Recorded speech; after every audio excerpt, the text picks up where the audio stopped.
Carrom খেলাকে কেন্দ্র করে প্রতিপক্ষের হামলায় সন্তান নিহত হওয়ায় দিশেহারা পরিবার, থামছে না বাবা মা ও স্বজনদের আহাজারি।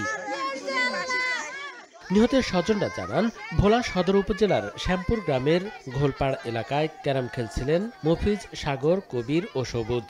এ সময় ঘুঁটি ফেলে দেন বিশেষ চাহিদা সম্পন্ন এক নারী। এর জেরে ওই নারীর ভাই ইসমাইল সহ পরিবারের ৯ জনকে কুপিয়ে জখম করে মফিজের পরিবারের লোকজন। বরিশাল শেরেবাংলা মেডিকেল কলেজ হাসপাতালে চিকিৎসাধীন অবস্থায় বুধবার সন্ধ্যায় মারা যান ইসমাইল।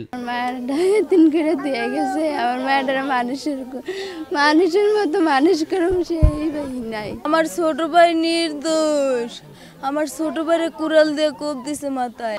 6 ভাই আর 6 ভাই বউরা মিল্লা বাপ মা মিল্লা সব এরকম করছে। তারা সন্ত্রাসী, এই জন্য আমাদের ফাঁসি চাই। এ ঘটনায় নিহতের চাচা অলিউল্লাহ বাদী হয়ে ভোলা সদর থানায় মামলা করেছেন। আসামিদের গ্রেপ্তারে অভিযান চলছে বলে জানিয়েছে পুলিশ।